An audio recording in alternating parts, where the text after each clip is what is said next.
the right people come together at the right moment, when they care almost as much about winning as they do about each other, they can become the best of the best.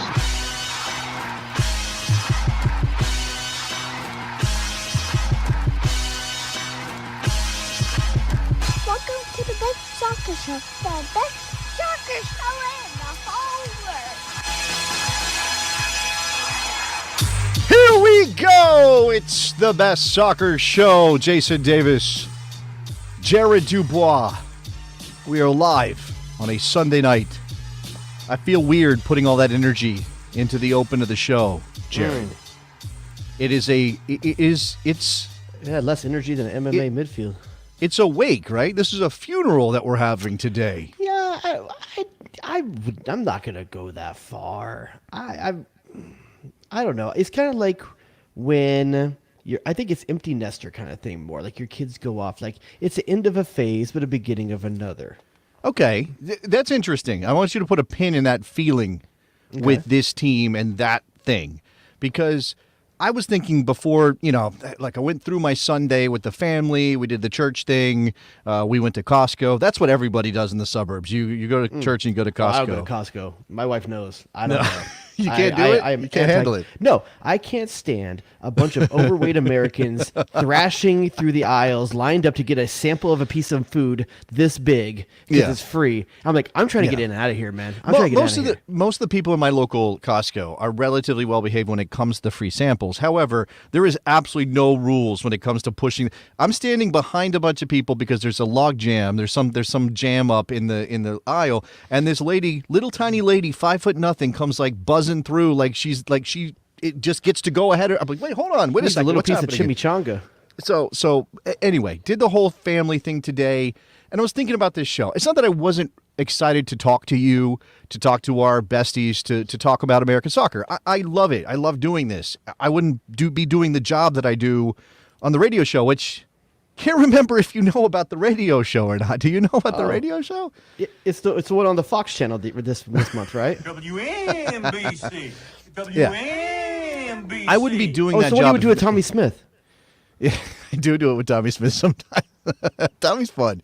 I know. I've been listening, actually. I wouldn't be doing that job if I didn't have this show, if we didn't start this 10 years ago and all that. I love this show. But, man, I'm just gassed. Like, I'm just over it. After what happened on yesterday morning feels like a lifetime ago already. I'm just kind of like I did watch Australia and Argentina because it was right after the U.S. game, and I was still feeling like, okay, whatever. I don't know, upset but not angry, but just okay. Let me just focus on something else. I did not watch either game today. And I could have. I could have made an effort. But I didn't watch the actual game. I didn't. I haven't even checked the highlights yet. I don't know who scored for England. I know they won. That's all I know. I know France won. I actually played disc golf with one of our listeners today. I don't. Oh, that's great. Who was that? Shout out. Thomas. Shout out. Thomas is one of our listeners, and he actually had to update me on the scores. I forgot the games were even going on. We were in the game. I knew there were eventually games. He was like, Henderson scored. I'm like, I forgot Henderson that game was going scored. on too. Holy crap, I had no idea. Look, it's not that I don't care about the World Cup anymore, and I will get back to it. And I have 4 shifts this week when I've only had a couple the last couple weeks because of the group stage. So I'm going to be engaged in again. But I didn't want any soccer after what happened. I just didn't want any soccer. And I wasn't angry, Jared. I wasn't pissed off. And I know there are going to be pissed off people. Wherever phone lines are open, 717-727-2378. As soon as you dial up, Nicholas Soup and Salad will be there to answer the phone so you can talk about whatever you want to talk about. And there are lots of things to get into. Yeah. And I understand there's going to be anger. Where are you at in your process? People are going to lash out at Greg Berhalter. They're going to be pissed about whatever it is that you're pissed about. I get it. I understand. I'm just not there. It may not be pissed, though. It may not be pissed. There may be general contentment. There may be... Could be. Pride. Like, I'm proud of the job these boys did over there. Could be pride. Pride. And I think, for me personally, I went into the Netherlands game with an extremely shocking little bit of nerves. Unlike the first 3 games. Because I think at that point, I was like, okay... We've checked the initial box. We've checked the minimum box. You thought we were playing with house money in the round of 16. I did have that kind of feel. Yeah, I had that feeling. But I also thought, I think it's a coin flip. I think we had a chance to win that game. That's where, and again, I'm not even sure I'm disappointed. BMR 209 says disappointment is how he feels. Disappointment. But I'm not even sure I'm disappointed. It's kind of like, okay, it happened the way it happened. What can I do about it? I mean, I can't do anything about it, right? I can just, I don't want to be sad. I don't want to be disappointed in this team that gave so much and worked so hard. And look, I know that a lot of the anger, a lot of the disappointment is going to be directed at Greg Berhalter because of choices he made, and we will talk about those choices. But even that, like when we talk out the game in a little while, I'm not so sure if there aren't just a couple of things that, if they'd gone the other way, change the whole complexion of that game. Like, I don't know. Like, is it something somebody did? I mean, can I be mad at Tyler Adams for not tracking Memphis Depay on that first goal? Yes. Can I be mad at him for that? He gave so much. I guess you could be. I guess I'm more frustrated than anything. I think for me, it was very frustrating to put in the shifts that these guys did for the first 3 games and be so tight and so just so good behind the ball. To have the same thing happen twice, 3 times. No, 3 times. All 3. Yeah. Well, the back door, right? The back door. If you're watching the video right now, or if you watch back on YouTube later, you can see what Jared tweeted about the U.S. defending the back door. I'm not going to tell people on the podcast. You have to go find the video. Go find the video. You have to find the 6-minute and 30-second mark of the video. But that's something that's very frustrating to me, in that to do all the dirty work that these guys had to do for 3 games, and then to let one of the first things you learn when you learn how to play defense in this sport is the trash gets picked up at the back door. That's always who it is, and you have to look over your shoulder. And to have such a simple thing railroad us on this is very, very frustrating. It's not like someone scored a worldie you couldn't do anything about. Right. It's not like you were dominated the whole game and you were just outclassed. They weren't outclassed. Yeah. Now, they were outclassed a few times in possession, and they were resulting in unfortunate goals at the back post that are completely avoidable. So I'm that's the thing. Like, and I do want feelings. Like, if you want to talk about Berhalter and his choices, you want to talk about team selection, you want to talk about the game itself, absolutely feel free to call us up at 717-727-2378. If you want to just give us your feelings, you can do all that too. I will get to some of that. The idea, I know there's been, in the aftermath, again, I shut the world out. Basically, when it came to soccer, I did other things. I did family things. I went and visited some friends and barely talked about soccer at all. I watched my kids be crazy, that kind of thing, which was good. That was an escape for me. I know, and I barely checked it today, but I know that afterwards, Berhalter was saying stuff like, we dominated that game, and a couple of bad moments. And first of all, I don't blame Berhalter for shining his team up. Like, I don't blame him. After everything they did, he's going to say things like, we were very, very good and got unlucky. That's what coaches in that position say. You can say a lot of things about Berhalter. He truly, genuinely cares about these young guys and bringing them up as professionals. Like, he realized that part of his job wasn't just to get the X's and O's right, which was probably one of his biggest failings.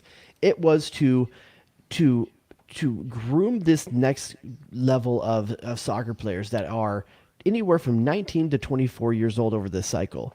And get them ready for the next one. Get them ready for this one too, but also groom them into being the men they need to be for the next stage of their careers, whether he's a part of it or not. And in that respect, I think he did a good job. One of the best things he did was making Tyler Adams captain for this World Cup. Sure. Now, you could ask yourself, man, was this midfield capable with Mr. McKinney coming in injured, and Yunus Musa being as young as he is. 20 years old. Turned 20 during the tournament, Did they have 4 starts in them?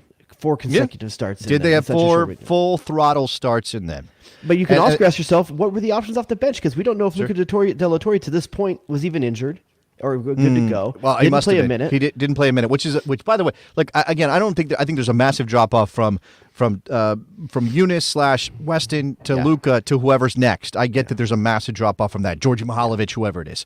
I don't really know that there could have been a better option, but maybe somebody who was fit. Because I don't think that Luka was fit. Although he might have just rolled out with the best team he's got because there's so much of a drop off. Like you got to get kid that's 20 years old. He probably can run all day. But you saw it at the end of the Iran game. The concentration. Come on, the concentration. And then look again. I know that there was I'm going to get to the phones in a second, guys. So hold on a sec. Hold on. But I know Carly Lloyd took a shot at Tyler Adams. and his fitness I didn't hear levels. It was on Twitter. It was something about how are you not there at 23 years old to push through and track Memphis Depay. I think it was about the Depay goal. Maybe it wasn't. Only 30 but minutes regardless, in, too. It's not like this was the 85th no, sure, minute. but again, I mean, it's such a weird thing after what he did through 3 games to suddenly say, "Oh, what a disaster, Tyler." Yeah, but it doesn't make him immune from criticism just because he had 3 good games. No, Come on. I know, but that's what I'm saying. That is a basic track back run that needs to be made. I understand that. I do. He's not immune from criticism, but that's the feeling. I don't want to get to that play. I'm empty. Still the player of the tournament for the U.S. I'm just empty, so I don't have the capacity to be angry about it or to call him out and make this big thing about it. Even though, yeah, if he tracks Memphis, maybe there's no goal. By the way, if Christian Pulisic finishes his chance, it's a completely different game, right?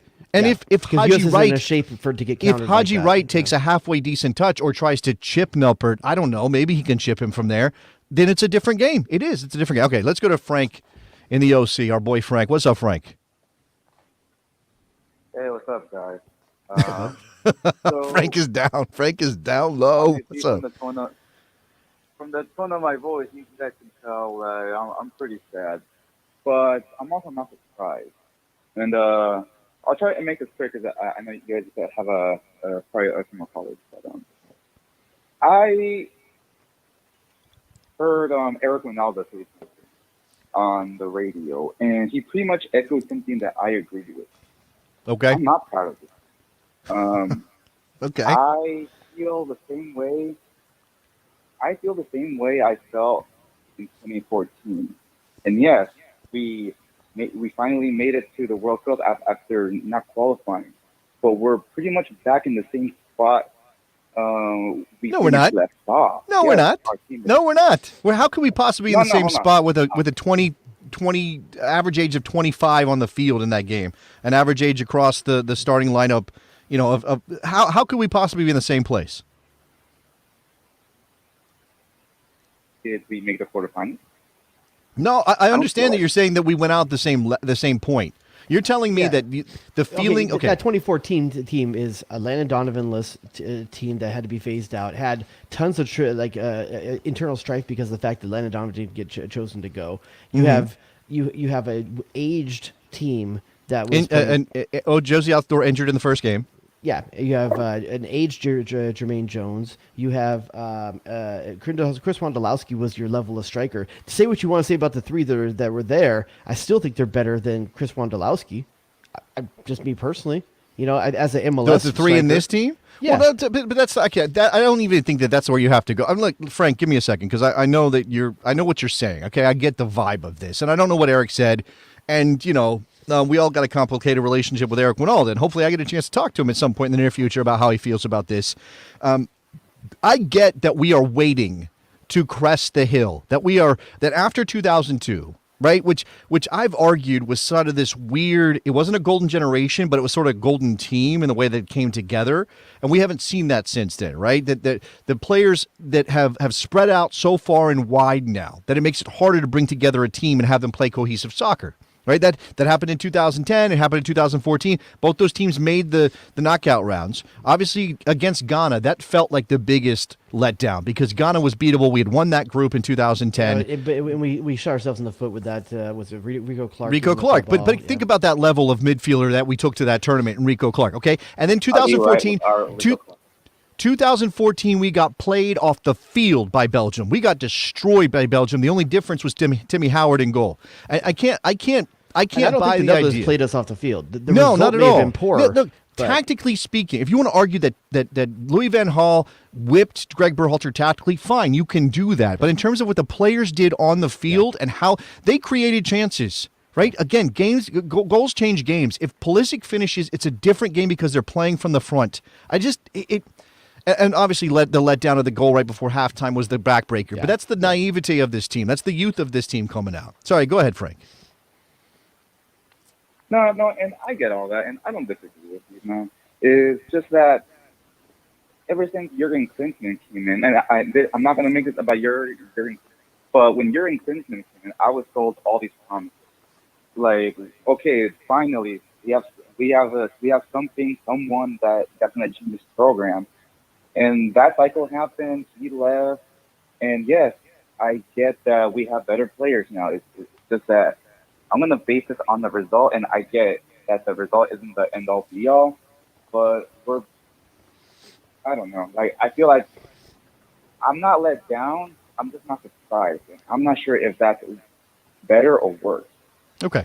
Frank kind of gives me an idea for like a real quick segment, and I know I'm going to we let have, Frank go Jason- because we got other people waiting. I know we so have go ahead. Jason on the line as well, but just real quick, from 1994 to now, real quick, rank your World Cup performances for the U.S. 1994 to present.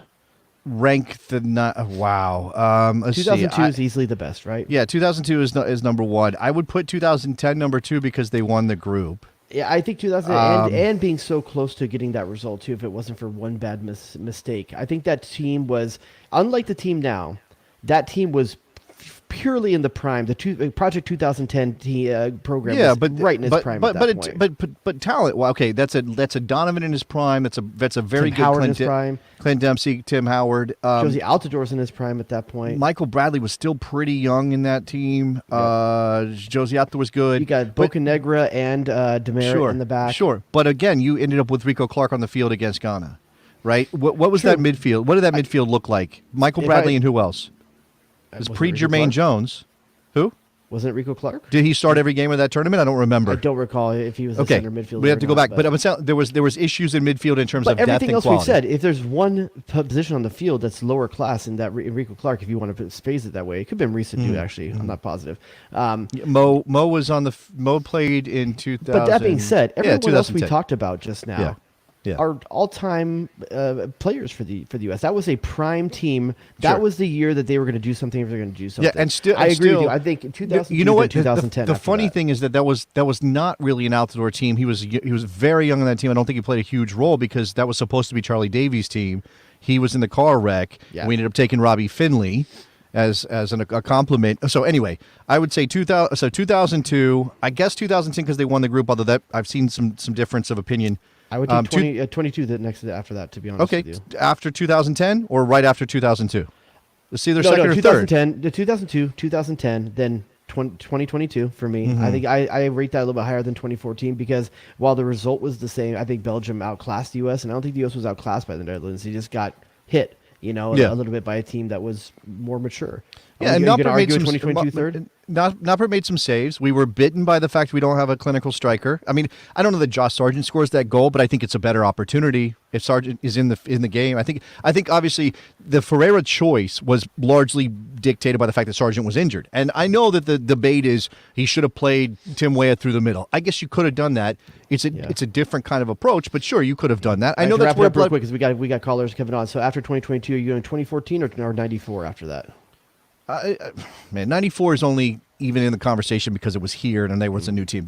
That team, no, it's 2014. 2014. Which they got out of a group of Germany and Portugal and Ghana. So give them credit for that. After that, 94, and then lastly, 98. 98 is, and 06. 06 is right before 98. Oh, excuse me. I would put, 98 is still last. Yeah, there's. Well, they finished last in 98, so you kind of got to put it last. All right, let's go to Jason in Ohio. Jason, you're on the Best Soccer Show.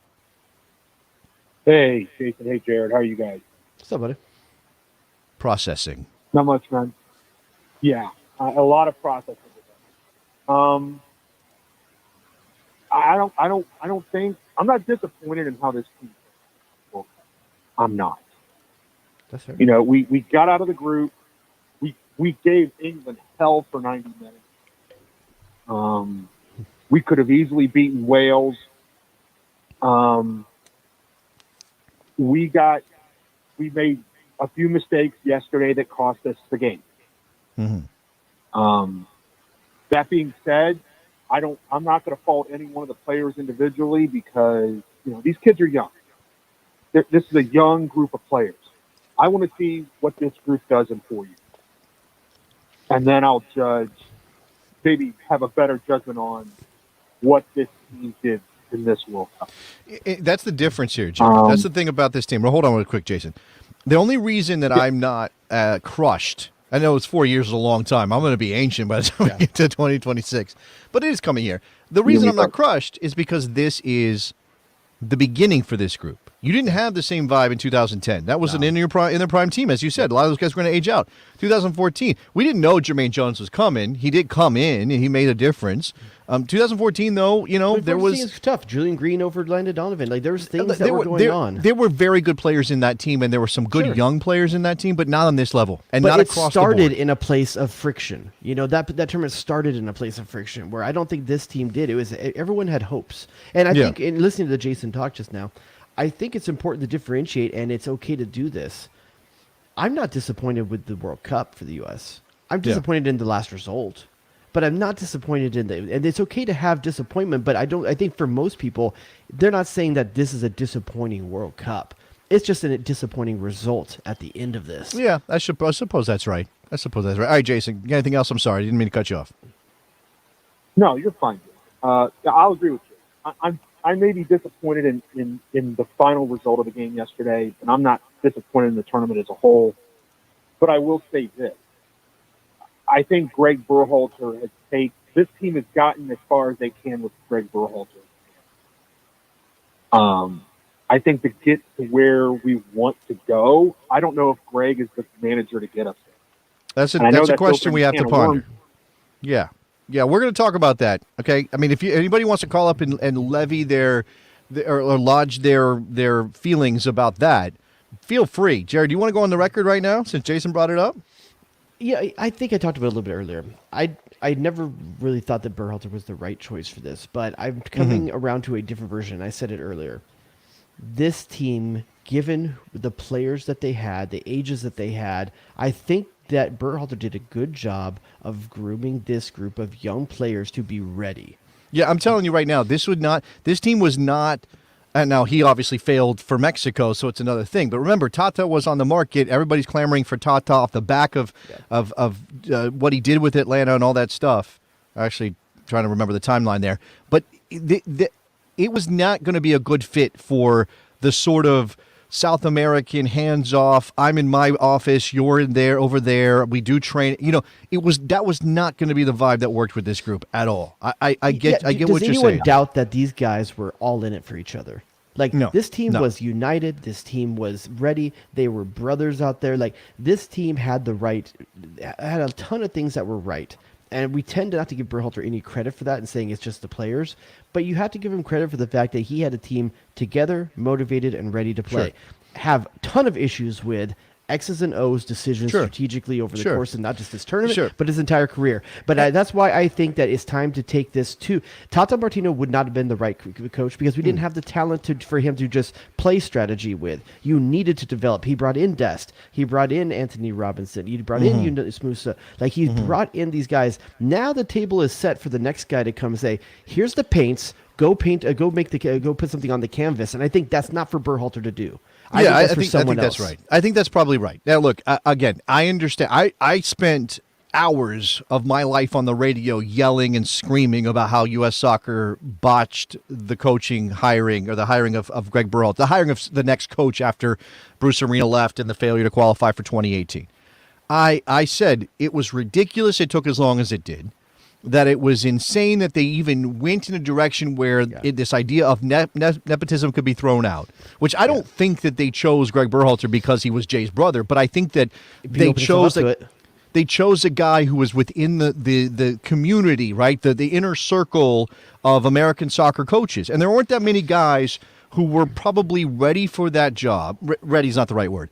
Who were willing to take the job, who were in a position where you could kind of massage the resume and say, well, they're up and coming, right? Because, look, again, Tata was not the right fit. Who else are you going to – Lopetegui? Are you serious? What are we talking about here? Who else was out there that was the right fit? I don't know there is one. So you took you took the best option you had. He got this team together. He went over – I mean, again, Berhalter got a lot of praise from some of the European coaches and things during this tournament for how the U.S. played, and give him credit for that. But he didn't adjust well in games. I think he screwed up his personnel a couple of times. We saw that, a number of times.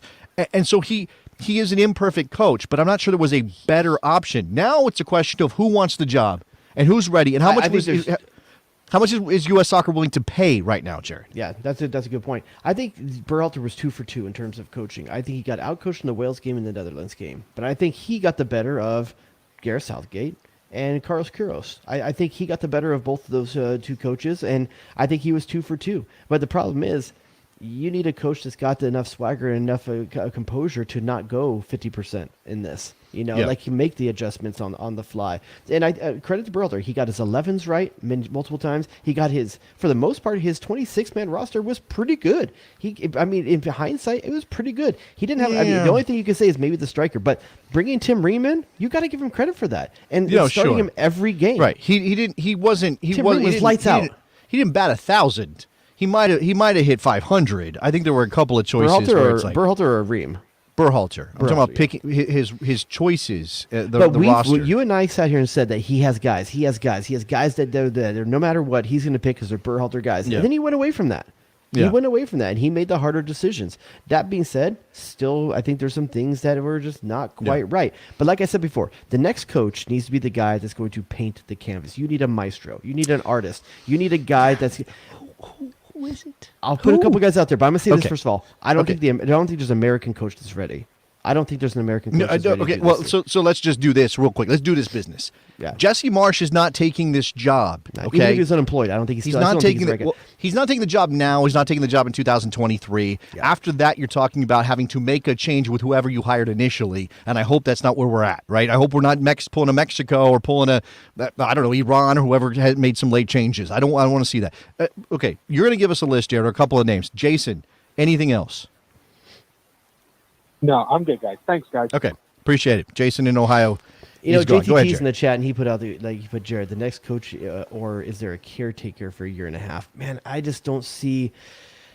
Man, these guys, I think these guys, because we talked about hashtag Vibe Squad, right? And these guys have those kind of vibes. They have. So wait, hold on. You do wrong by them. A caretaker for a year and a half because you're in the post World Cup period and you haven't ramped up to. There's no qualifying. It's just ramped up to. Maybe you don't like any of the options that are out there right now. You know, and here's the thing: there is no qualifying, like you said. Like there is no pressure to be ready for a certain point other than 2026. That's also one of the challenges, though. The only hope, and it's not qualifying, but the only hope is a Copa America invite.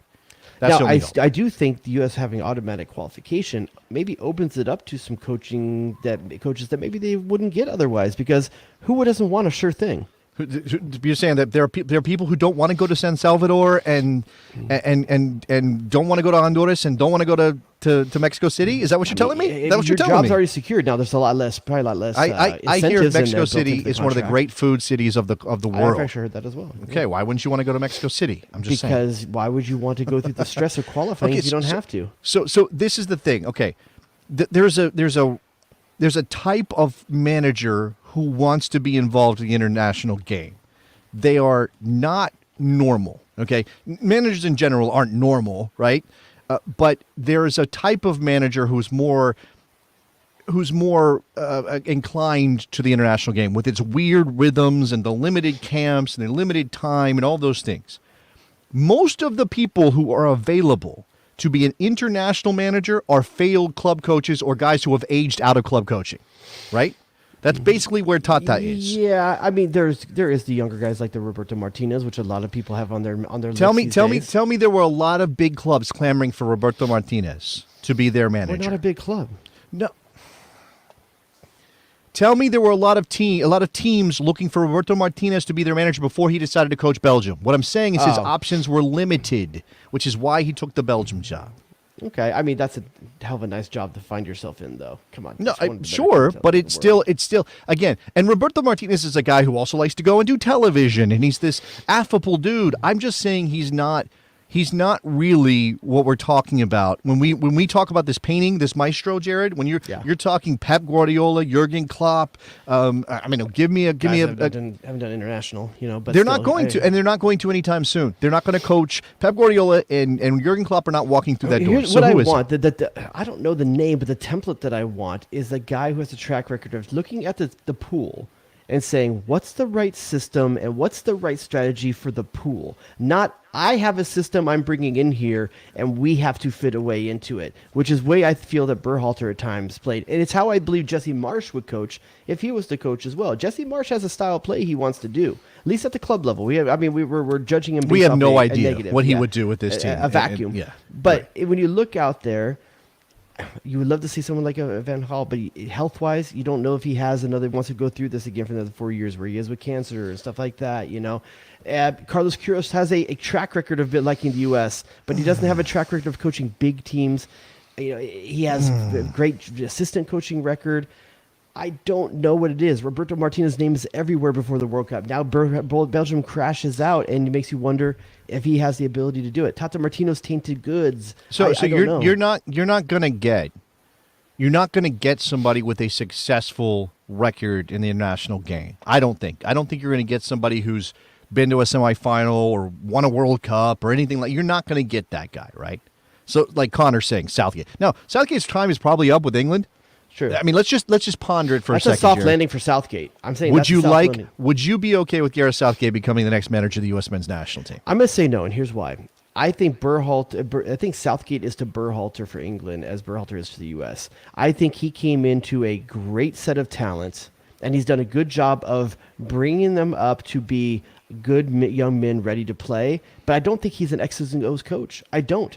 I think if you ask the average English fan, they're going to say the same thing as well. I think okay, you can argue about his choices. I think their talent is making him look better than he is. No. You can argue about his choices, but I think what Gareth Southgate is what a lot of coaches turn into when they become international managers. He is a guy who reverts to the conservative, which pisses off people who want to see the team utilize the talent available to go and play swashbuckling soccer. But his attitude is, let's be solid at the back, let's not give up a bunch of cheap goals. And what does that do? That limits how aggressive his team is, right? Yeah. And this is why, the shackles are off against Iran. No, look, they beat Senegal 3-0 today. I still don't know who scored those goals. Maybe the shackles are off now completely. I don't know. But Gareth Southgate has a reputation for being a conservative manager internationally. And, Berhalter kind of had the same instincts, right? I don't know. And Queiroz isn't going to come in and change anything. Carlos Queiroz is going to play. Guys that are going to be out of a job. Hansi Flick's going to be out of a job, right? Like, he's available. Is that a guy you want to bring in? Well, speaking of Hansi Flick, Yogi Love is out there doing what? Picking his nose somewhere? I don't know what he's doing. He's probably doing. A man knows how to pick a winner, So, I'll say also, let's say France win or lose. Does Didier Deschamps do another run? Does he do another run? I don't want Didier Deschamps. No. I don't want Didier Deschamps. No, I don't want. I don't think French. I know there was some idea about Arsene Wenger. He's too old now. I'm going to give you a name that I think that a lot of guys haven't thought about, but I think would be freaking fantastic for us. Oh, we're going to the uncensored version of the show. Go to the Patreon. If I was going to pick a guy, Luis Enrique. Yeah, I mean that would be lovely. If I could pick a guy, I don't know if he's going to be with Spain next session, but I don't know if he's going to go over next week. He's got a young. I don't know if they're going to re-up him. We'll see what they he's doing do with the young team right now. Look what he's doing with the young team. Why would he want to leave? You just asked me a name. You didn't say who's available. I don't know who's going to be available. We don't know. Okay, what but this is why this conversation makes no sense to have right now. And again, how much does it? You never had a conversation like, oh man, if you could have one supermodel, who would it be? Come on, we all have limitations we're not going to reach. What I'm saying, stop us from dreaming. You're right. Fine, let's dream. Let's have all these conversations. But the problem is, there are factors involved we don't know. We don't know who's going to be available. We don't know actually the timeline. Again, JTT saying, what about a caretaker for a year and a half before you get into the real run-up to 2026? I don't know. Is there a manager right now in the world who's worth his salt, who's going to want to drop whatever he's doing or come off of the, come out of semi-retirement or sitting at home or whatever, or driving race cars? What is Andres Villas-Boas doing? Because everybody's talking about AVB. I don't know what he's doing right now. Whatever he's doing, who's going to want to come and be the manager, the head coach of a team that's not going to play a significantly important game? Because the Gold Cup isn't going to measure up for a lot of these guys. Maybe we get to Copa America. We can talk about that later. But that's set in stone, right? If you can put that in front of them, say, hey, you get to coach in a Copa America, maybe that you get a big name. But who's going to want to take this job 3.5 years away from the next World Cup? Who's going to want to do that?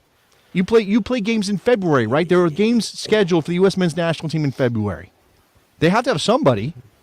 right? Yeah, I mean, I don't know what Berhalter's contract is. Obviously, we would have heard if he had last kick of the ball kind of thing, like Tata Martino or something like that. We haven't heard when he's if he's officially done at the end of the World Cup or if he has a Yeah. grace period. I'm not sure what that's going to be. Right now, I'm expecting Berhalter to potentially be coaching in February while they. I think it's okay to negotiate with Berhalter while you're negotiating with everyone else. So okay, and everybody. So Corey's putting this out that Berhalter's probably going to come back because U.S. Soccer has a habit of bringing coaches back. Right? They all start the next cycle. So Bradley came back and coached until the 2011 Gold Cup when he got fired after they lost to Mexico at the Rose Bowl. Klinsmann obviously came back and coached, into qualifying before getting fired. This is Sunil Gulati's U.S. Soccer Federation. No, anymore. that's Sunil Gulati loved that's doing what I that. wanted to get to. I don't know if Cindy Parlow-Cohn is the one who's going to be leading this. I don't know if Ernie Stewart's making this decision. If it's Ernie Stewart, I have no faith I hope that it's they're Ernie not going to. Stewart, to be honest with you. I think. I hope it's Ernie Stewart and he makes the right choice because I don't know that he will. Agreed, but I don't know. I think Ernie Stewart has. I know at the Union he didn't set every foot right, but Yeah. at the national team level, bringing in Brian McBride, I don't know exactly what his feeling is, but I like having Brian McBride involved. There's like Okay. I don't know. Berhalter at the end of the day did the job. And he got us to the point that we needed to be at least in this initial phase. Yeah. He's not the right guy for the next way, Yeah. but give Ernie Stewart a chance and let's see what he does. Okay, let's go back to the phone lines. I've been making people wait. My apologies for that. Devin in Atlanta, you're on the air. What's up? Jason, what's going on, man? And Jared as well. I'm not disappointed, but I'm also touched by blood. Congratulations to Holland. There are some names. I wasn't ready to talk coaches, but there's two names that I think you guys have overlooked. I'm not sure if it's been mentioned in the chat, but Thomas Tuchel is available, as is Domenico Tedesco. Both successful, both young, both run a very tough system. Who was the second one you said? Tedesco. Now let me say something real quick, Devin, before you go on, because those are good names, right? Those are somewhat They're plausible names. They are names. This is an interesting one, which, again, you have to consider. Is U.S. Soccer from UC whatever his name is, 31, is U.S. Soccer actually going to hire a non-American head coach, a foreign head coach, for an American World Cup? Done it before. Bora Milutinovic. Yes, but again, let's go back to '94 and think about what the state of American soccer was at that point. Well, Bruce Arena was winning college championships in '94. They could have chosen him if they wanted to. Just saying. They could have. You're right. They brought Bora up after his time with Mexico. Go ahead. With this upcoming World Cup, I don't care if it's an American manager. I want to win. No, I wanna you get don't out care, and I don't care. But quarterfinals. does U.S. Soccer care, Devin? Well, have they done anything to get out of their own way? I mean, you said nepotism. I didn't, but Jay Berhalter and Greg Berhalter were both there, and they both they both made the decisions for this team. You left Ricardo Pepi, Jordan Peacock, Malik Tillman, Brandon Vasquez, and Paul Areola sitting at home, and then you're going to have the gall to say that you didn't have a number 9 out-and-out striker. That's on you, Grego from the MLS with 3 teams. Yeah, that's fair. like we need to be real. Okay. Oh, I'll say this. You bring up Tuchel, you bring up Tedesco. With the way this team currently has such a good feel around it, I don't you think you bring 2 of the coaches that didn't believe in 2 of your star players. You know, Adams didn't get time against Leipzig. That's interesting. Pulisic didn't get time with Tuchel. So why would you bring in guys? Well, they're not idiots either. And they understand the difference between the but pool you that have they to have start with the your national career with the national team, making good with the 2 of your star No, players. I understand. I'm going to say, though, I hate to do this. I'm sorry, Devin, but there's no chance Thomas Tuchel takes this job, barring a truckload of money being backed up to his front door. And Tedesco, Back the truck up. but I don't think that's okay. You don't sacrifice. Okay, I don't want to get into this because this is involving budgets and where money goes. And I know U.S. Soccer doesn't have a great reputation he has for all no that. pedigree as an international coach. No, They're none. 2 You're right. different things. They are 2 different things. I mean, that being said, real quick on the difference in years, Jared, because honestly, man, did you make a difference between when you were 19 and when you were 27? Because that's literally what we're asking about. Like when you were 19, you the same person that you were 8 years later? Because we have to think about 2026 now. And all the youth, everything that we just saw, great. I'm proud of you. You ran your legs out. Yunus Musa, I hope that you can continue to take that next step and become a Bukayo Saka level star boy. Hail in. Shout out to the Hail in. By the way, it was Jordan Henderson, Harry Kane, and Bukayo Saka that scored for England today. Okay. But these players need to take that step. can't have another kid gloves manager. Greg was the guy that would cry with them, tell them everything was going to be okay. You need someone to kick him in the pants going forward. Love the show, guys. I'll say. All right, appreciate it, Devin. There are a couple calls I got to get to. I will say that the only twist on this, will U.S. Soccer pick a non-American coach, that I can imagine might be, and look, I do hope they are open-minded. I do hope they are not locked down to, we got to have an American coach for an American World Cup. An American or a coach who's worked in the United States, who maybe understands the U.S., that's why the argument. Got to understand the American player. I don't know that we're there anymore with the amount of Americans who are playing in Europe. I don't think it's necessary to have as some criteria. But, give me, I don't know, Patrick Vieira might not be available, but Patrick Vieira is a name that might come up. Trying to think of somebody else who, the problem is, I don't know. as we start saying these other names, you're just getting more and more to guys that don't. I guess my question to you, Jason, is... Okay, what about Hugo Perez? Okay, I think it's not it was sexy, 4 years right? ago. If it was 4 years ago, Nerds instead of love him. Berhalter, maybe. I don't Okay. know if Hugo Perez. I think that You don't think he's a step up tactically? You're asking him to make a step up when Sure. you're already trying to make a step up. Sure. And it's not that I don't like Hugo Perez. I do. But if we're talking 4 years ago instead of Berhalter, yes. But I think at this point, with so much on the line and a chance to, this team has the talent with the right coach to make a Final Four kind of run at home in the U.S. So you need a coach that's capable of not being big. The moment's not bigger than them. And say what you want for Hugo Perez, he hasn't had that. No, you're right. It's fair. I think you have to go someplace else. So my question to you, Jason, is: are you interested in them even entertaining a coach that does not have international experience? Like if they came up tomorrow and said Jose Mourinho, does that make you nervous? Does that make you excited? Ooh. A guy that been talking about wanting to come to the U.S. forever. It makes me nervous. I think if it was somebody like Jose, it would make me nervous. I mean, it's not that I doubt his ability to win games in an international setting.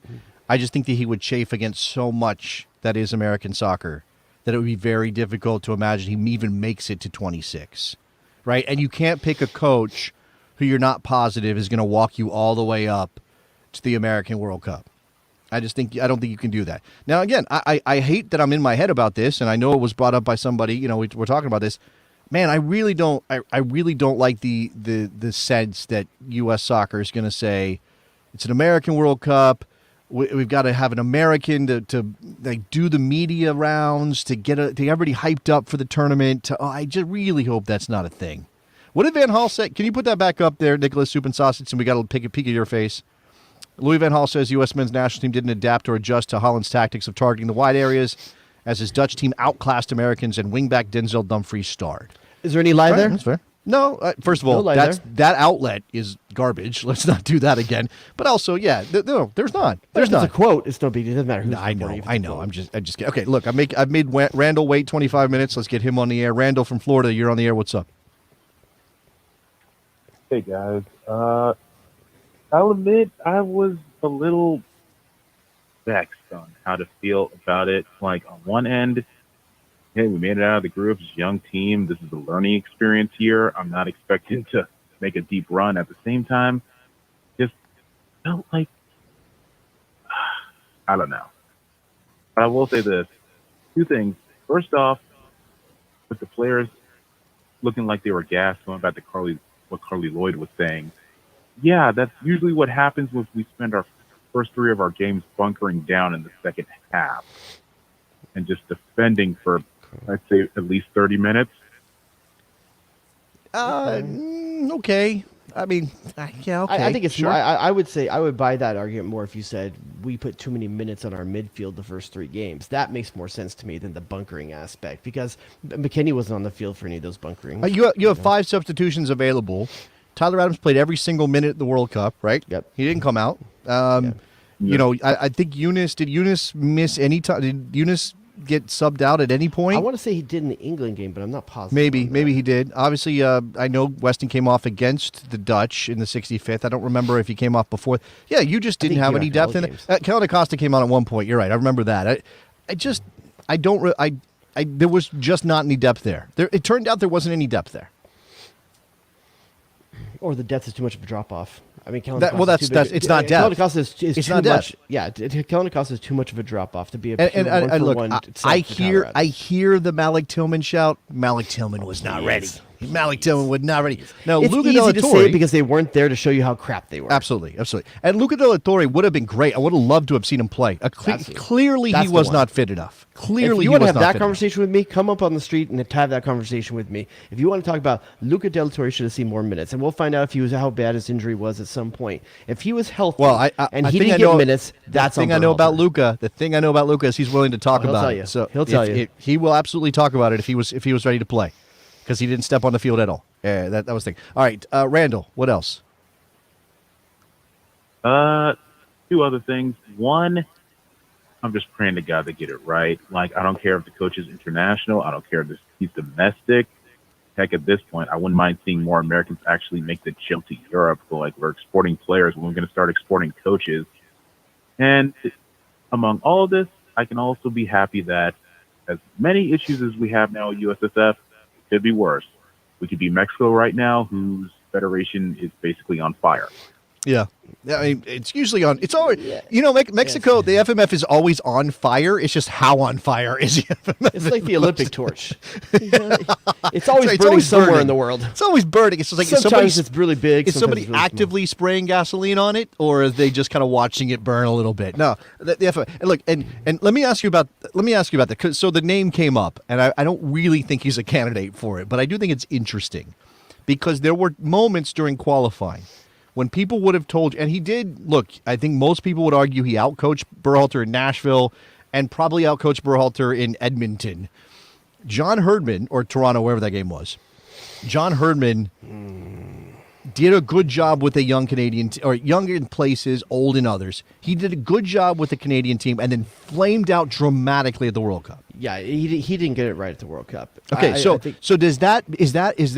I'm not saying John Herdman is our answer, but I'm just thinking about a coach like that, right? Who does a good job for a while, for a good period of time. How many? You're playing an octagonal. You're playing 14 games at qualifying. He wins qualifying, right? But then goes to the World Cup and plays well against Belgium, who obviously wasn't very good to begin with. We just didn't know how bad they were, and then gets roasted in the other two games, right? How much do you put on him? I like Herdman if we had to qualify again. But we're not talking about qualifying again. But we can't do that, talking right? about We're not living gonna up to our sw- expectations. Well, Let me now we got give you. I'm qualified. gonna give you a progressive pick your poison here. If you got that ready to go. Ooh, I haven't. Don't You know what? pick your Somebody. poison in a while. I haven't been dropping this. I'm just not in the drop mood. But I forgot. Somebody mentioned this earlier. I mean, we did see your tweet, right? We did see your tweet about defending the back door. I'm just going to say that. All right, go ahead. Go ahead with the pick your poison. All right. Here's my pick your poison for you: John Herdman Yeah. or Set me up for a Sophie's choice here, aren't you? no. All of a sudden, it just fell right out of my. No, but don't you know are, why I think. I know why I can't think of the name. Why am I blanking? Hugo Phillies Perez. coach. No, Phillies coach. Oh, Jim Curtin. You're talking about Jim Curtin? I had John in my head for some reason. Jim Curtin. So, No, see, look, okay. I want to give you a quick question because obviously one has international experience. One is the potential down the road at some point U.S. national team coach, maybe. Okay. Which, if you had just those two to choose from, which would you go with? Okay. I would go with Curtin because he's American. I mean, I know that not because he's American and Herman's not, and that's not the deciding factor, but I do think Curtin probably has a grasp and a handle on this team better than Herdman does, even though Herman's probably researched a ton about the U.S. men's national team, right? I don't know. Okay. I think Jim Curtin's a very good coach. I respect Agreed. the hell out of Jim Curtin. He may or may not be the future U.S. men's national team manager. But let me say something about that idea, right? Because people throw that at Jesse Marsh all the time. Future U.S. men's national team manager. Because of Jesse Marsh, and honestly, American coaches should be thinking beyond this anyway. The days of the pinnacle, the top of the mountain for an American coach being the U.S. men's national team job, those are over. Those days are gone. We're not there anymore, right? For Bruce, there was no higher mountaintop than the national team head coach, right? He went from Virginia to MLS to the national team manager, took our team to a quarterfinal. Congratulations to him. He's a legend because of those things. The idea that your job path now as a head coach should be, as an American, should be college, MLS, national team, or even just MLS national team. Yeah, No, that's fallacy. No. No, you should be thinking either I want to win everything in MLS over and over and over again as the league grows and gets better, or I want to make the jump to Europe. And I know Jim Curtin says he's not going anywhere right now, and it's not a thing he's really thinking about. Fine. But I don't think Jim Curtin sits up at night thinking, I can't wait till I'm national team manager. I just don't think that's a thing. Okay, so here's the progressive for you. I agree with you. Jim Curtin over Herdman. Jim Curtin or Hugo Perez? Ooh, I think I would still default to Curtin because I understand his tactical approach better, and I think that there would be a chance of that working with the U.S. men's national. Now it's a lot of high pressure, and I don't really know if that's a thing we You could said see. Curtin, right? Yeah, I said Curtin. Okay. Curtin or Perez has done a great job recruiting and getting new pieces for El Salvador, but we don't know what he looks like as the coach of a team that has to go out and really is expected to win games, right? El Salvador's not expected to win games. I think that's fair. Jim Curtin or Carlos Queiroz? Still Curtin over Queiroz. Okay. We're past Queiroz. Okay. Jim Curtin or Hansi Flick? I mean, that one's interesting. I mean, I don't know if is it Flick's fault the way that Germany played in this World Cup and got bounced? I mean, they had talent. You have to pin it on somebody. They weren't old. They had some old players, but they weren't old in general. No, I mean,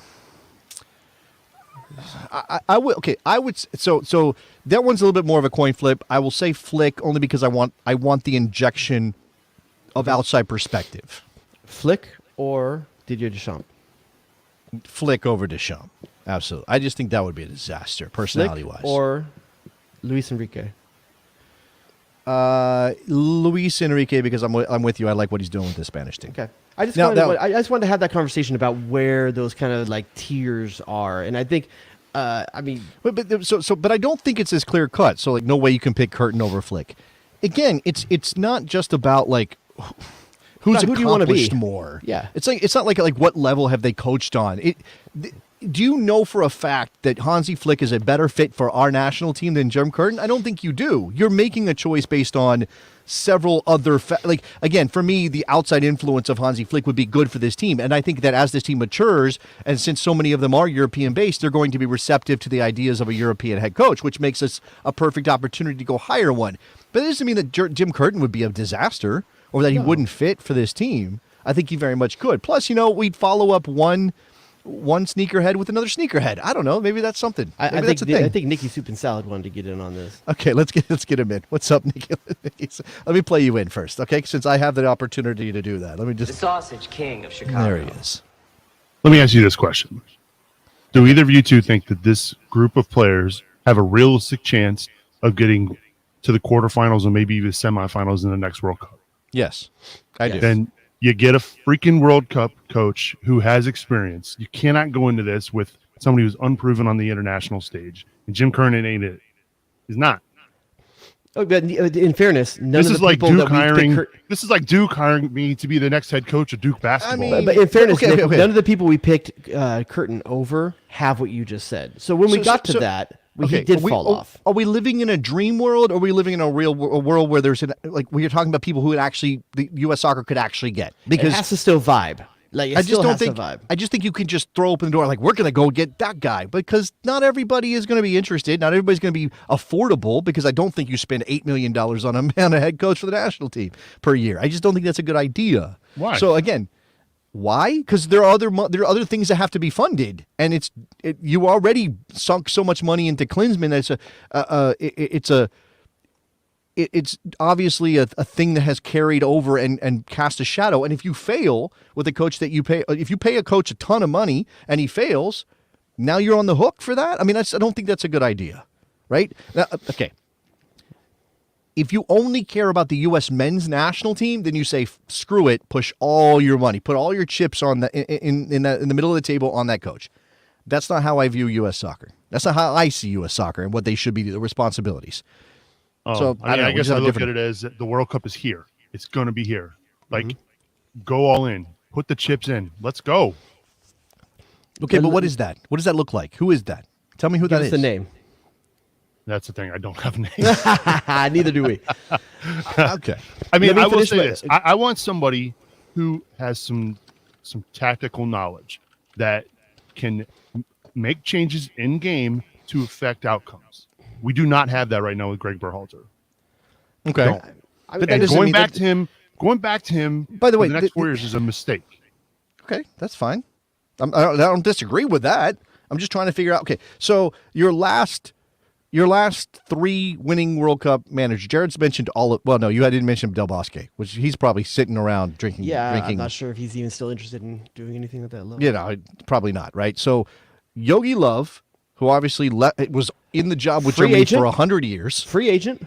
Right, free agent out there, Yogi Love and Didier Deschamps, as Jared mentioned, who's still coaching the French team, has a chance to go win another World Cup. That's it. So if you're talking about that level, there aren't any options, right? I'm going to give you a little bit of xenophobic Marcelo question Lippi here. and Scolari. Come on. Let me Come give on, you a who we little talking bit of a xenophobic question here as well. Uh-huh.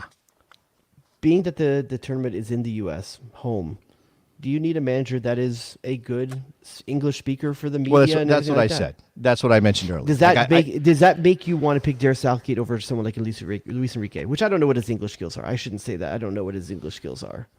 But I think he played his whole career in Spain. Okay. Did he do it? I've mentioned Lopetegui several times on this show already. For anybody who's going to bring up Julian Lopetegui, I do not think that he is a great fit. Okay, well there you go. There's another. That's what I'm saying. He just got that job, right? He wanted the job, or he apparently was in the mix, wanted the job, or wanted to be interviewed for the job before Berhalter got it. Right when they were going through that process. I don't know that he would have been the right choice for the team. Can't prove he wouldn't have been. Don't know. He wasn't. They didn't choose him. Not going to choose him now. Just don't think they're going to choose him now. And this is an interesting point too from Jackie. A foreign manager, meaning a coach coaching a team that he is not. That he's not a citizen of that country, from that country, has never won the World Cup. I don't know if that's a thing that you care about at this point, right? I don't know. I mean, but also, like, a lot of the countries that have won are traditionally soccer powerhouses as well. Well, that's true. That's the thing. You'd be trying to get into a very elite club. Yeah. And there's the odds are very much stacked against the United States winning the World Cup. So yes, while that should be your goal, I don't think that you necessarily. So again, how does that dictate what kind of head coach you go after, or how much money you spend, or what you deem to be the kind of tactical acumen that is necessary for this job? I don't know. It's a tough. You need a combination of everything, and that's the hard part about this conversation is that in the mind of Sidney Parlow-Cohn and the mind of Ernie Stewart, what should this team look like in 4 years? Should they be playing the same style of play that we're playing now? Mm-hmm.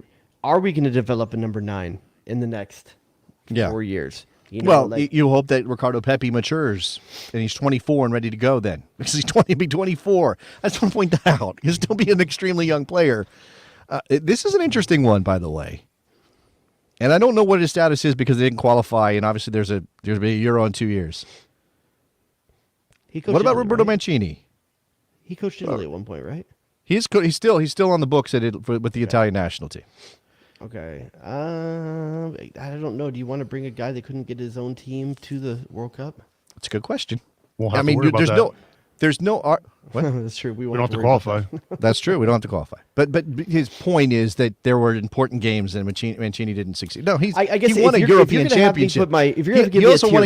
He won a European championship. Let's point that out too, right? There's good and bad there. Okay. Okay, if you're going to ask me for my top 5 that I want to see us pursuing in order. Okay. Luis Enrique. Okay. Do I have my? Okay. Let me just do this. Luis Enrique. Okay. Yeah. Sure. Yeah. Go ahead. God dang! I can't believe I'm going to say this. Southgate. Okay.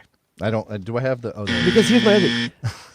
I want to say Roberto Martinez second, but it's just so hard. Roberto Martinez. I think he's. No. I think he has. No. Here's what people don't understand. He has an idea of what the average American mindset the player is. Roberto That's Martinez. what something. If all the other names we're talking about, you bring Hansi Flick in here, he's going to look around and be like, "This is what you're bringing me." Like Roberto Martinez knows what the American player is already. No. First of all, if you even have an inkling that a coach is going to look down his nose at the players that are beyond a Pulisic or an Adams, then you don't hire him. You can't hire him. You have to believe. Look, and that's the thing. Like, yes, Hansi Flick is accustomed to a certain level of player with Germany, but lots of these guys have been in club environments and working at lower levels. I don't buy this idea that he's not going to. You get a bunch of Anglo snobs out there that, I mean, listen, the guy just took a team to a Euro final and a World Cup semi. He's not trash. Just because Fogan didn't get a freaking game for a couple. You're talking about Southgate. Trash. Okay, yes. You're talking about Southgate. There's also defenders of Roberto Martinez in the chat. I don't know why. I know that the bloom just seems off the road. If he was good enough for Belgium, he's not good enough for us. That's a good point. Now, Come apparently, on, everyone's I haven't. like Hold on, I haven't read this. I stuff. haven't read the story. The Athletic apparently has a tell-all kind of thing about behind the scenes with the Belgian national team. It was a disaster. The vibes were bad, Jared, and you are hashtag Vibe Squad. Like, if you're a hashtag Vibe Squad, you better get. I'm not blaming him. You know who I'm blaming? Thierry Henry, the guy who made France's vibes bad in 2010 as well. Oh, I mean, 2014. Nicholas Anelka was part of that story too. And, hey, Henry was there, baby. I'm just saying, Kareem, there's been two big blow-ups last couple years. Kareem Benzema Cups. getting into it. Matthew Valbuena. there's a lot of stuff going on. I'm joking with that, but but there's a reason why I'm saying Southgate. Tell me another manager that's been to two big finals in the last 4 years. Okay, so you are the Deschamps? man. You want Deschamps instead? You are the man on this show who is most concerned with the sexy, and you're telling me that one of your leading candidates for the U.S. men's national team. Now, I know he wears a nice suit. Don't get me wrong, but Gareth Southgate. But we have dentists here. Southgate. We can fix that. We've spent the last. I'm gonna say this. We spent the last 40 years trying to get away from all of these Englishmen coming over here and telling us how to play this sport. We have so much of that. God, don't do this. Don't do this. How many players? You want exciting? Hold you want on. sexy? Go get Bielsa. Do you want that? How many players were ruined because parents thought, "Hey, that guy has an English accent. He must know what he's talking about." And then that coach had no idea. We're not talking about AYSO parents here. We're talking about people who actually know the game and a listener base that knows the game. I'm just messing with you, man. Come on. I'm just saying you can do worse than Southgate in terms of results. I don't think it's sexy. You heard the remorse in my voice when I was saying his name, but the guy has a track record of success, and a bunch of the guys we're talking about do not. Hansi Flick doesn't have a track record of success. Next thing you're going to tell me Harry Redknapp is a nice choice for a club team. Big Sam Allardyce. You're just trying to appeal to the English stereotypes right now. Like, I mean, give me your top five.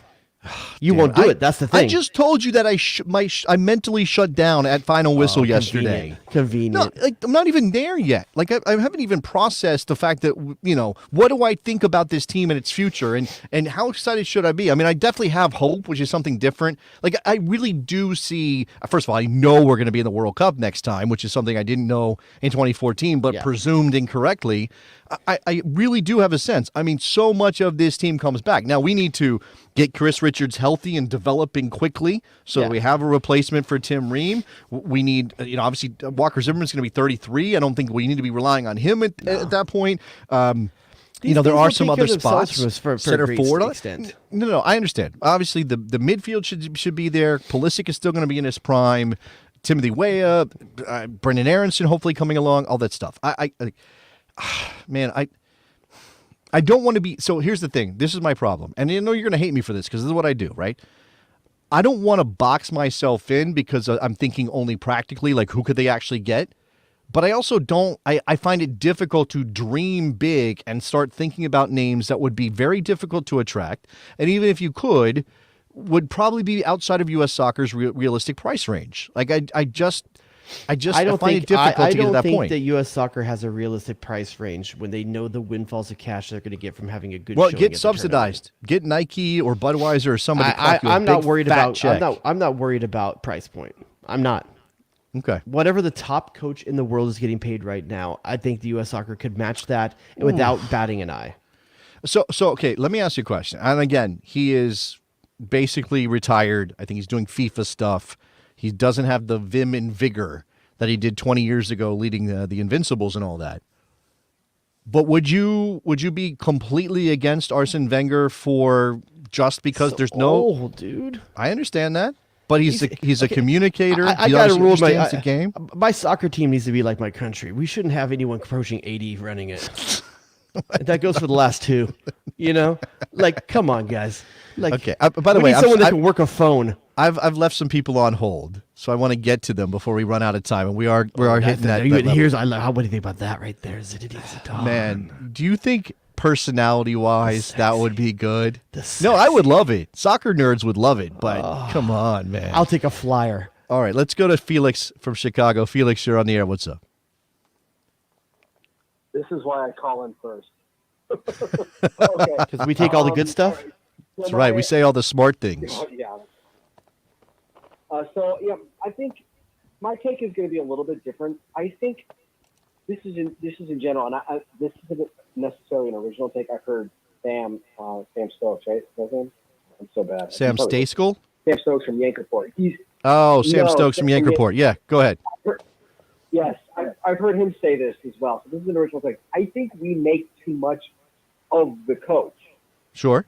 I think we have this idea that we need the coach to make 100% of the decisions correct. All 26 guys on the roster, the starting lineup, 100%, the subs when they get in, the players that get in, 100% needs to be right. If that's the margins that we're operating under, that we need the coach to get every single last decision right, then this team isn't as good as we think they are. Well, this team isn't as good, Felix. Hold on, though, Felix. I agree with you in terms of going forward from 2022.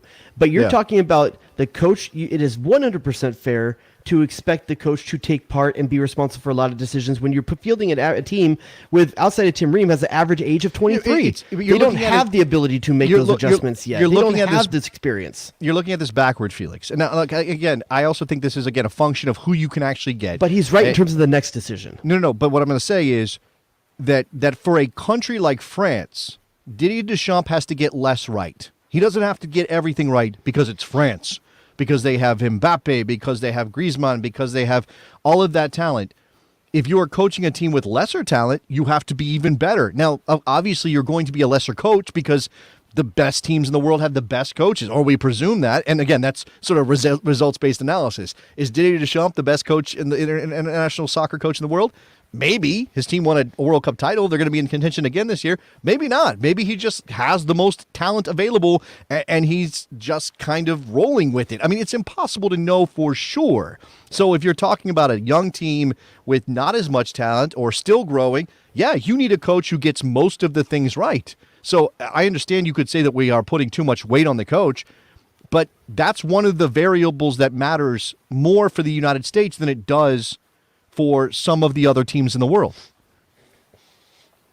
Can I jump in? So that, I think, to take that point forward, what we want, what you're just saying, right? That we need a coach that gets more right because we don't have the talent level of France. My point is, no coach like that exists.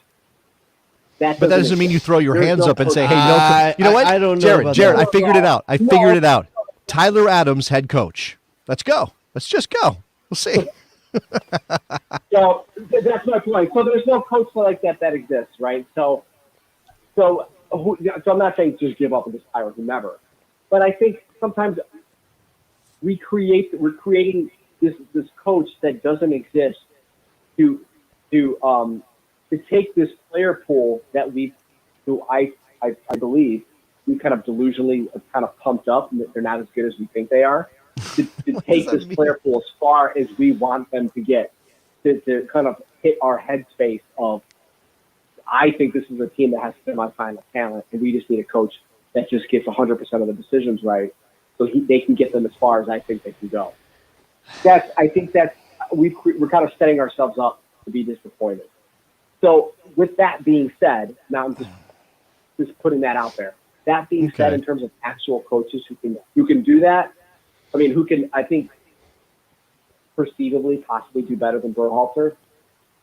I think some of the names I've heard you guys are calling, Hugo Perez, that would be kind of my pick, because I think he's a coach that, when you look at the talent level of El Salvador, right? You're talking about guys who play in the Salvadorian League, who play in the second, third, USL, right? And he's got that team playing more than the sum of their parts. I think that's what you want a national team coach to do, to get them to buy into what you're telling them to do, and then to get them to play bigger than the sum of their parts. I think that's and then also too, Hugo Perez has kind of worked with a lot of these guys at the youth level, right? A lot of them know him personally. You're not just bringing in a guy Felix, out of the blue. Felix, you're So I telling think me. that's a name. Yeah. So you're telling me that with every coach in the world available to you, you would pick Hugo Perez. That's what you're saying.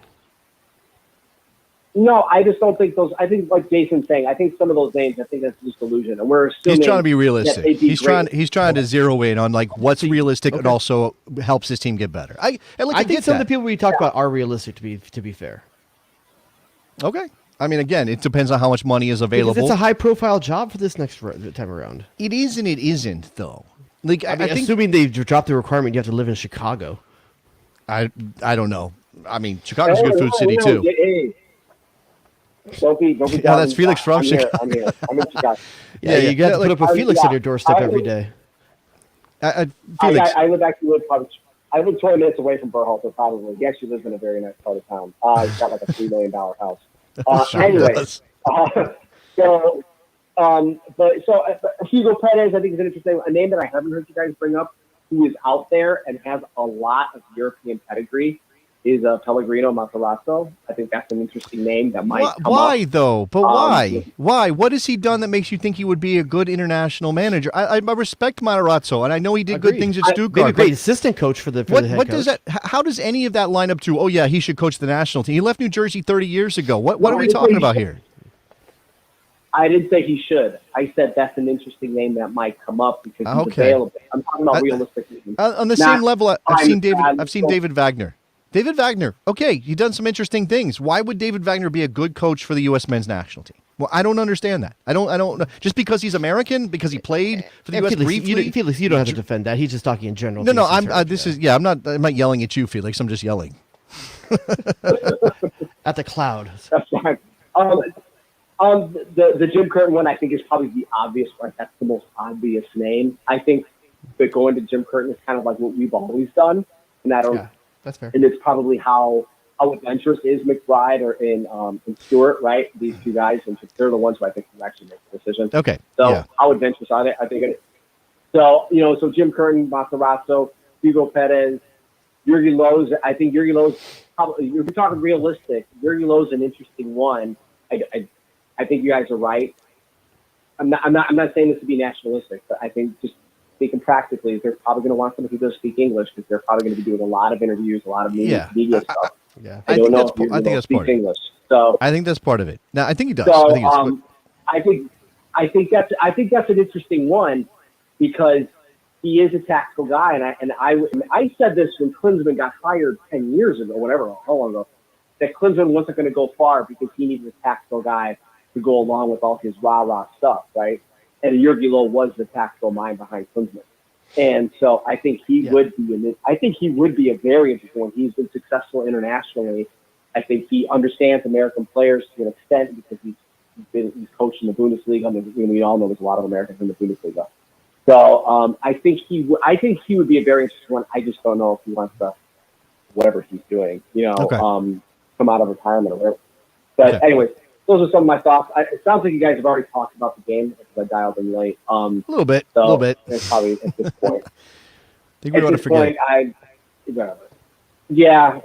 just rehashing stuff I started to talk about. So anyways, I appreciate you guys giving me time. Have a good show. Thanks, guys. Okay, appreciate it, Felix. I'm sorry. I did a couple things in the chat I want to get to. First of all, it says here, shitting on Matarazzo, but saying that Hugo Perez should be head coach.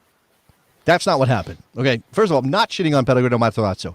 It done an incredible thing by going up to the ranks in Germany, reaching the Bundesliga. Absolutely. I just don't know how that makes him an obvious choice to be a national team manager, which not what Felix said, to be fair to Felix. Okay? Hugo Perez has international experience. And Hugo Perez has coached in World Cup qualifying. Okay, that's pretty much his resume outside of working with U.S. Soccer and working the Mexican Federation as a scout and as an assistant.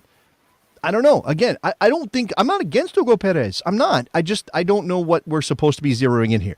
Now let's finish out the show strong. We can go to the man himself. There he is. I love that shot of him. I love the photo. Stamford Bridge, right? That's where that was. Correct. That's correct. Here's With the next U.S. manager right there, and Thomas Tuchel. Hold on real quick before John says anything else. Between those two gentlemen on the screen right now, those two managers about to go at it at Stamford Bridge, Jared, which one would you prefer? I think Tuchel has a lot of misplaced rage, so I'll go with him. You prefer for the U.S. men's national team? Oh, I think he meant to win that fight. No, not the fight. I'm saying if the choice was, I know he's not available, but if Antonio Conte was available and if Thomas Tuchel was available, who would you take right now? The guys in that picture, I'll take JTT. Okay. He dodged the question. JTT, what's up? All right, I got a question of my own for you guys. 'Cause I've heard a whole big pile of names mentioned tonight. The one that I think ought to get the job for 26 was mentioned at the start of the show and not afterwards. You both already know. But here's my question. The coach of the team that won the most recent Copa America, when did he start his coaching career? And when did he start his international coaching? Are you talking about Lionel? What did he say? Who are you talking about? The coach that won the most recent Copa America? Is that what I think he said MLS Cup. I think he's talking about. I think he said Copa America. No, Copa America. Oh, Copa America. Okay. Yeah. The coach of the team that is the reigning Copa America champion. You're talking about Scaloni. What is his international management pedigree? What is his international? I don't know what he did before coaching Argentina, Scaloni. I couldn't even tell you. No, I'll give you the answer. Okay. Lionel Scaloni started coaching 2016 as an assistant at Sevilla. A year later, he was an assistant at Argentina. A year after that, he got the head job. He's been it ever since. Okay. That's not a lot. So you're saying Luchi Gonzalez? If Luchi Gonzalez was not already tied down to San Jose, he might be my preferred candidate for caretaker. Interesting. For caretaker. Okay. You're for caretaker. You're throwing him into the Dave Sarakin role. Yes, because I think Jesse Marsh ought to get the job.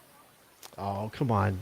JTT. Hold on. You say ought to get. Now, you mean that you sit around and wait for Jesse Marsh to get fired by Leeds, and then you say, hey, Jesse, come coach the national team?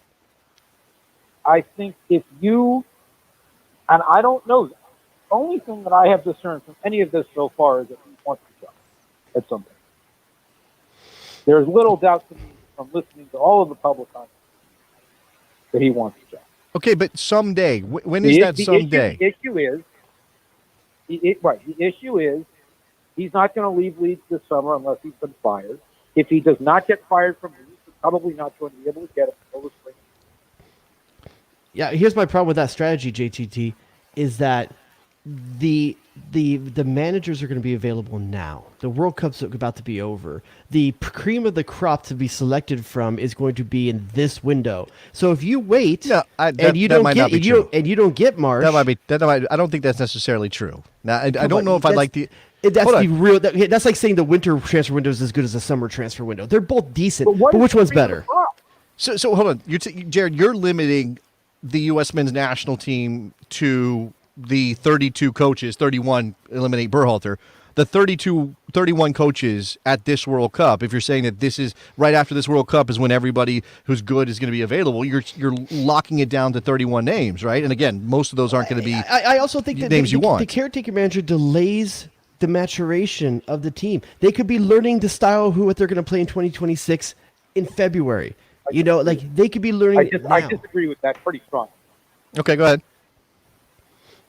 Because one of the issues that we have seen in the Berhalter era is you can't necessarily install a complicated playbook for the national team when you don't actually get to coach those players for very many hours in the whole. So, playing style-wise, I would be fine with somebody who was able to come in, as Jason has obviously said. I agree with him. I don't like the fact that Berhalter gets taken up in game adjustments for my liking, substitutes late, et cetera, and so on. But the notion that we have to go with a NFL-sized playbook of playing style now, as we thought we had to when Berhalter got hired, I don't think that holds water. No, I tend to agree. So I understand what Jared is saying, that, the more time a team has to work with a coach, the better. I think you can just say that without having to bring it down to system. And we're talking system, not style necessarily. I mean, I just want to make sure we have a chance to start trying out the players that they see for their vision. No. In terms of knowing the player pool going into 2026, absolutely, I think it behooves U.S. Soccer to find somebody who can get their feet wet right away. We got Balogun out there right now. Mm-hmm. We need a coach that's going to be like getting these guys. We've seen how important getting those dual nationals has been during the Berhalter era. And you can say he didn't get them all. He missed some to Mexico for sure. But the ones he got, if you look at the difference makers in this team at the World Cup, it's the dual nationals. Andy Robinson had a bad last game, but over the course of World Cup qualifying, he's been a stud. Go ahead. Okay, Jared, so you've got to hire somebody who has that personal touch, dual national recruiting, which some of the guys who we discussed tonight, I'm not sure have quite that touch. And are they going to be able to really make the sale? I'm not sure. The other thing about the other thing about that is, yes, I guess it would be. Look, I don't know if a big name coach helps you recruit or somebody with a personal touch like Berhalter that obviously could help you recruit. I think at this point, the player pool as it currently sits, the team that just went to the World Cup, that's your recruiting tool. Those guys have to be doing that recruiting. If Yunus Musa is not texting following Balogun every single day to say, hey, come play with us, then you're not going to get him anyway. Yeah, but you still want to hear from the coach. Come on, man. You still want to hear from the coach. Sure. And that's one of the reasons why when I talk about Luis Enrique is my number one, one of the reasons I'm saying is that would it be nice to have, I know he's not necessarily Latino, like a Spanish-speaking coach that understands that. He's Hispanic, not Latino. Yeah, exactly. So a Hispanic coach that understands and can reach out and maybe bridge that gap that we have been bullshit at actually recruiting from that community. If you're arguing, Nico Estevez is an interesting name, obviously at Dallas. National team experience, sort of the Lucci, the pre-Lucci, which would be interesting. I don't know, you're going to pry him away from Dallas right now if he still has that job, depending on what you pay him. And I don't know, you can't. First of all, who's going to willingly choose to be a caretaker who's worth anything, right? So that's certainly an issue. I mean, not to hate on Dave Sarakin, but he was just standing there when everything fell apart. This isn't a fall apart situation. This is the booty call. We've got a 4-year build-up to the biggest World Cup in the history of American soccer, and by the way, we're going to hire you for just for a little while until we get somebody better. Like, I don't know that's which is good. Why I think if Luis Gonzalez was not tied to Canada sales, he might. Okay. And look, I first of all, I do think American soccer fans should get prepared for either Berhalter keeps the job and they maybe re-up him for a year or two, but not necessarily the cycle. I don't know if he's willing to do that. That's an interesting question. Or a caretaker, as John is suggesting. That's certainly possible. Tab Ramos, somebody mentioned Tab Ramos. Tab Ramos knows the player pool, knows these guys, can help with the recruiting angle, speaks Spanish, Jared. I mean, people would probably say that Tab definitely has some black marks on his record when it comes to recruiting, but I think Ernie Stewart loses his job if he brings a caretaker coach. I think the fan base is not going to accept. I don't. Hold on. I don't. No, what that has no. I don't think. I think Ernie Stewart has hand. I don't think Ernie Stewart's going anywhere, regardless of what happens right now. If you don't, okay, you can say, hey, Berhalter shouldn't get another 4 years. Let one cycle for a national team manager. That's the best thing, and let's level up the way that Nick says we need to level up. But fine. If they kick the ball down the road for 2 years, come on. Well, no. Go ahead. I think, and I've written this already, and a number of other people have written it, that Greg might go of his own accord. Okay, that'd be fine. Yes, please do. My man's probably getting offers, to be honest with you. Well, look, and maybe Greg Berhalter. I mean, I do wonder if Greg Berhalter has enough credit now to do something more than just come back to Major League Soccer. And as far as I'm aware, there's one job open in Major League Soccer, and it's a job that Greg Berhalter had one time before. I don't know if he wants it again, but it's there, right? Is that right, JTT? I have not been paying attention. See, I don't think Columbus has a head coach right now. That sounds. Well, Galaxy doesn't have a general manager either. Doesn't stop us. Everybody forgot about MLS completely in the World Cup. We don't even. Jonathan Tindall covers the league on a daily basis most of the time. You know how happy I am that the U.S. went out of the World Cup, so I don't have to talk about Chris Klein this weekend. Is Montreal open too? Okay, maybe Montreal's also open. Oh, God damn it! Is Wilfred Nancy was on Columbus's list, but I haven't heard that that's a done deal. If that's a done deal, then I missed it. My apologies. So go on. Right. He seems to be on his way there, but I don't know that. Okay, well, maybe they don't have an opening. Either way. Go ahead. The point that I want to make about is about Jesse Marsh. Really. The notion that he should be disqualified from his job over a lack of national team experience, in air quotes, I strongly disagree. I'm disqualifying him from the job because he has a job. I'm not disqualifying him for the job at all. I know you seem convinced that he wants the job. I don't think he wants the job now, and I don't think you can sit there and keep it open for him or have a caretaker waiting around for Jesse Marsh. I don't think he's that level. We all have girls that we waited for, and not many of them panned out. You know, like how many guys were like the best friend would wait for the girl to become single I don't again. like the idea of waiting around for somebody who might get dumped. Like you're waiting for them to get dumped so you can then bring them, like you can date them. Like It's called sloppy seconds, sir. It served me well at times. You could Go ahead, John. John. Caretaker through into next summer anyway, because you don't know what managers around the game are going to get. Listen, fired or not summer fired. is my stopgap. This is a Winter World Cup phenomenon. Okay. Okay. Let's not get hung up on the time between now and the summer. Okay. Yes, there are games on the schedule. Again, I'm okay if it takes till summer. I'm okay if it takes till summer. If you mean getting the right guy out of a job, the seasons are still going on. But come summer, this decision has to be made. It can't be just delayed like it was last time. A year, guys. It took a year. Come on. If it takes the summer, okay, that's fine. Find a caretaker for the summer. I get it. That's fine. But we have to pull the trigger. Okay. Yeah. I think this is such a. I mean, obviously it's fresh, and we're still processing what happened yesterday. But it's just such an open-ended question. It doesn't. No. Look, again, I think there are some practical things you can bring to the table about how U.S. soccer usually operates. And again, John, can you give us any? Do you have any sense that they will just write a blank check for the next head coach of the men's national team? I can't see that happening. Personally, I think that I think it for two reasons. The first is I'm not sure that the board of directors will do it because they're ultimately the ones who have to sign the check. And I think that there are some people out there who are rightly still a little scarred by Clinton. How it went the last time they wrote a big check for somebody.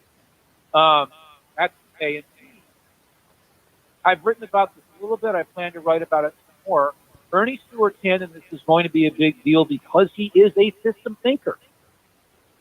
And Greg Berhalter is a system thinker who believes in a similar system to Ernie Stewart. And so I don't think Ernie Stewart's going to write a big check to somebody he can work with. Okay. Okay. All right. That's fair. Right. JTT, thank you very much for calling us up. So, guys, it's my pleasure. Sorry, your caller's in my ears burning, so I had to do that. All right. There he goes. Good to hear Thanks from to Jonathan Tannewell. We got a supersized version of the best. I guess that makes sense. You know, I came into this thinking I don't really want to even think about this anymore. Let's just get this over with. Let's just, whatever. Let people vent. I was happy to let people vent. Turns out there was a lot to be said about the next head coach. We're already thinking ahead, Jerry. Why wouldn't you? It's the time. No, I know.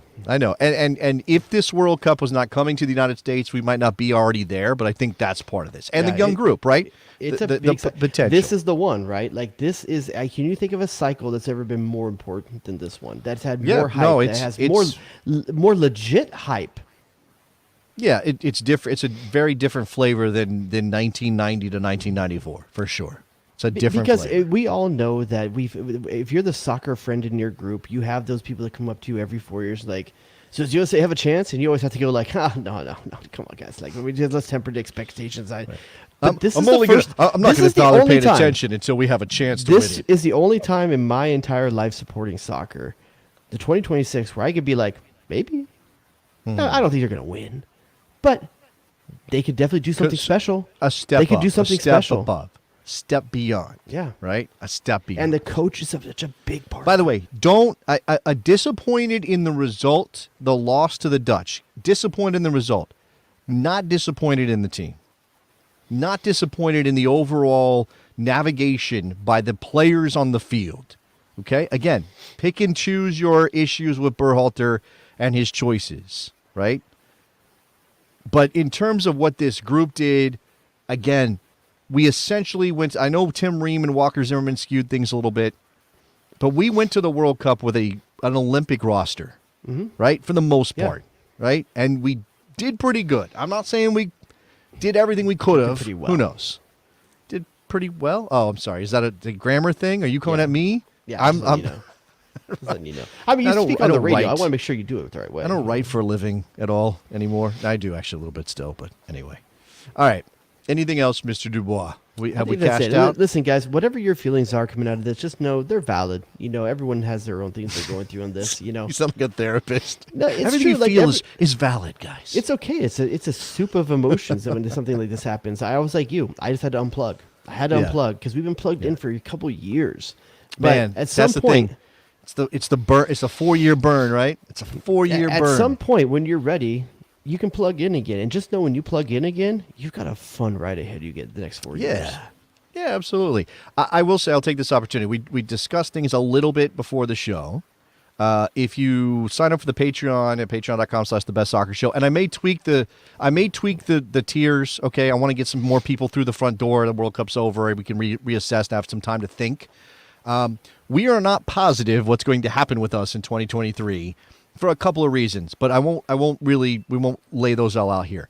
What we are talking about is doing some fun stuff before the end of the year, the next couple of weeks ahead of Christmas and the holidays, and we're probably going to take some time off. So, you know, and there was not a lot to talk about outside of We're talking Jared. about maybe some games. Yeah, Jared making up some games. Yeah, But there was talk of a drunk show. You know, there was a few. there different was things. there was talk of a drinking show.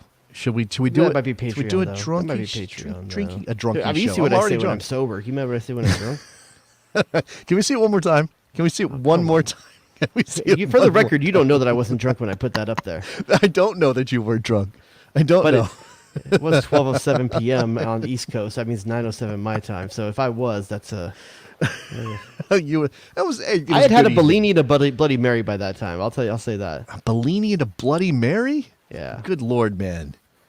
Good Lord. Okay. Do it right. Get a fire going in that fireplace. Get yourself a nice That's glass one of going right wine. now. See what happens. All right. Patreon.com/thebestsoccershow. Community, bonus shows, other things to come. What else, Jared? I mean, we're again, Hit we're a subscribe at the on the end YouTube here. channel while you're here. If you're here right now, if Yeah. you're one of the 100 Yeah. some people watching right now, like get in. And that's the thing. Look, I think a lot of people. I know. I saw somebody. Jose said he didn't even know we were back. We've been doing this for what, 2 years now, Jared? We've been back for 2 years. Maybe More than that. Is it more than 2 years? Time flies, man. I'm lost.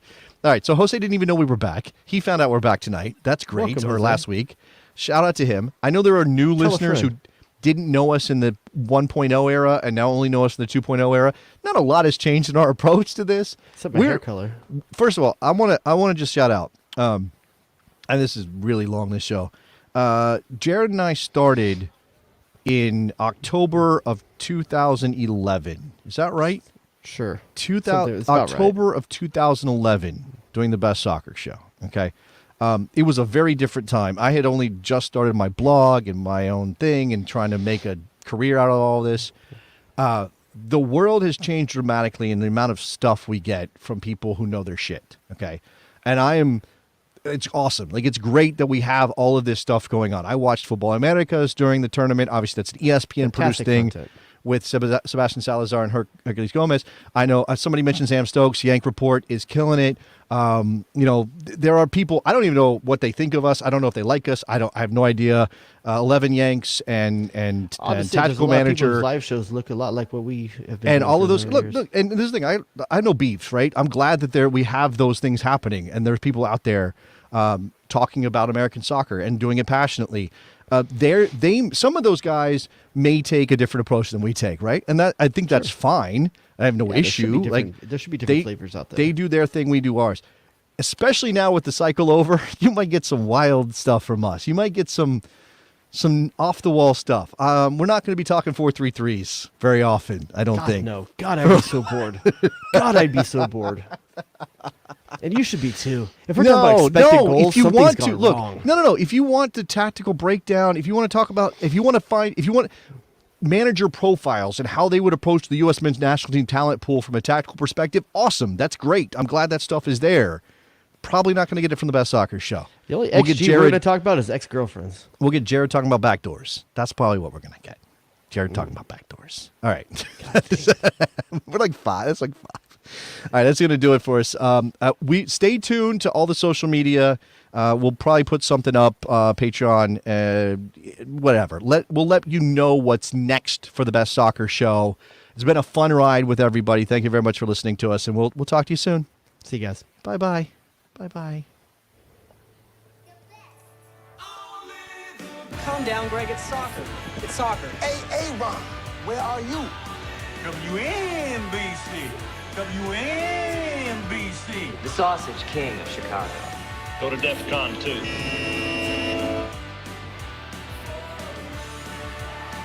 Oh, baby! What are we doing? Michael freaking Oscar Fiscal. Playing hot dogs and donuts with two fangirls in the locker room. Who asked those questions? Duh and or hello.